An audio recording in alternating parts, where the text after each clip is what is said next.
शरद पवार यांची सुरक्षा वाढवली, त्याच्यामुळे शरद पवारांचं म्हणणं असं आहे की माझ्यावर पाळत ठेवण्यासाठी सुरक्षा वाढवली गेली.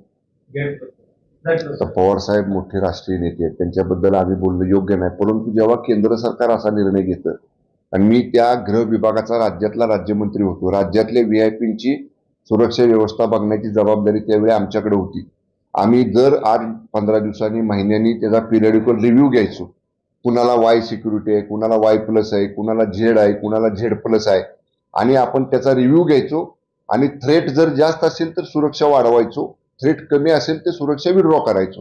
केंद्र सरकारनं बॉर्डरची मला वाटतं बीएसएफची सुरक्षा दिली ना, एनएसजीची केंद्र सरकारनं सुरक्षा दिली. आता केंद्रातल्या यंत्रणांकडे काहीतरी इनपुट असेल, आणि पवार साहेबांची सुरक्षा ही महाराष्ट्राच्या दृष्टीनं जशी महत्वाची आहे तशी देशाच्या दृष्टीनं सुद्धा महत्वाची आहे.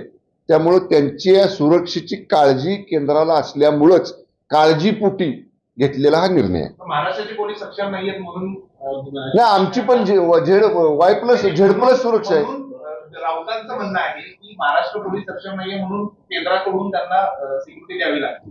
आम्ही महाराष्ट्र सरकारकडे जेवढी सगळ्यात जी एक्स्ट्रीम सुरक्षा आहे झेड प्लसची, ती सुरक्षा पवार साहेबांना दिलेली आहे. त्यामुळे यापेक्षा अधिक लागली तर अधिक सुद्धा देऊ.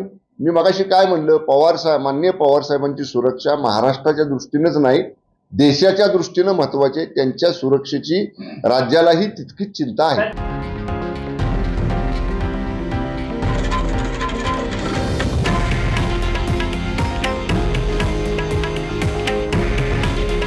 हे आहे देशातील नंबर 1 न्यूज नेटवर्क, आणि आपण पाहत आहात TV9 मराठी.